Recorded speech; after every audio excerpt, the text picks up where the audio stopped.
എങ്കിൽ ഇടതേ കൈയുടെ സഹായം പറഞ്ഞ പേര് സ്ഥലമൊക്കെ പറഞ്ഞു. എൻ്റെ പേര് റൂബി. ഞാൻ താമരശ്ശേരിയിൽ നിന്ന് വരുന്നു. എനിക്ക് 8 ഹീമോ കഴിഞ്ഞു. പിന്നെ സർജറി 2 ആഴ്ചയ്ക്ക് മുമ്പ് സർജറി കഴിഞ്ഞു. ഇടത്തെ കൈയുടെ സഹായത്താലായിരുന്നു വലത്തേ പോയിക്കൊണ്ടിരുന്നത്.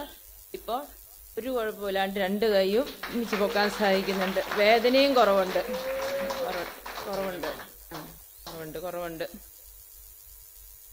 ഈ കൈ കൊണ്ട് വെയിറ്റ് ഒന്നും പൊക്കാൻ പറ്റില്ലായിരുന്നു. അച്ഛന് ഒരു മാതാവിന്റെ രൂപം 5 കിലോ ഉള്ള ഒരു രൂപ ഈ കൈ തന്നു. ഒരു കുഴപ്പമില്ല, 1 കിലോ പോലും ഇല്ലാത്ത രീതിയിൽ എനിക്ക് പൊക്കാൻ സാധിച്ചു.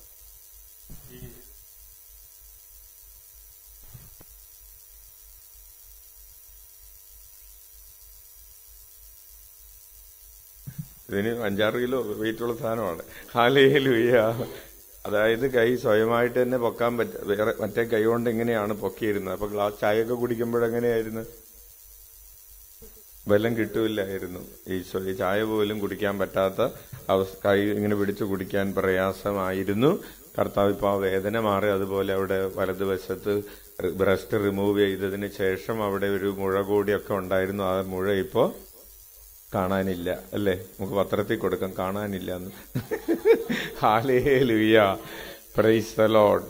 കർത്താവിനെ അന്വേഷിക്കുന്നവരെ, കർത്താവിന്റെ തിരുസന്നിധിയിലേക്ക് വരുന്നവരെ കർത്താവ് വെറും കൈയോടെ മടക്കി അയക്കുന്നില്ല. ആദ്യമായിട്ടാണ് ഇന്ന് രാവിലെയിലെത്തിയതല്ലേ? കൈയടിച്ച് കർത്താവിന് നന്ദി. പ്രിയപ്പെട്ടവരെ, താമരശ്ശേരിയിൽ നിന്ന് ഇങ്ങോട്ട് വരാൻ ഏകദേശം ഒരു 5 മണിക്കൂർ യാത്രയുണ്ട്, അല്ലേ? അപ്പോൾ അങ്ങനെ യാത്ര ചെയ്ത് വന്ന് വിശ്വസിച്ച് പ്രാർത്ഥിച്ചു. കർത്താവിനെ അടുത്ത സ്കാനൊക്കെ ചെയ്യുമ്പോൾ ഇപ്പൊ ഇനി കീമോയാണ് കഴിഞ്ഞിരിക്കുന്നത്.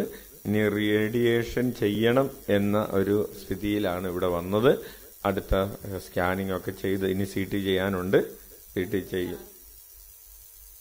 6 CT ചെയ്യണം, റേഡിയേഷൻ ചെയ്യണം, 6 മാസം ഗുളിക കഴിക്കണം എന്നൊക്കെ പറഞ്ഞിരിക്കുകയാണ്. അതൊന്നും ഇനി ആവശ്യമില്ല എന്ന മെഡിക്കൽ റിപ്പോർട്ട് വേഗം കിട്ടിയ ആ മെഡിക്കൽ റിപ്പോർട്ടുകളോടുകൂടെ വ്യാഴാഴ്ച വന്ന് സാക്ഷ്യം പറയാൻ സാധിക്കട്ടെ.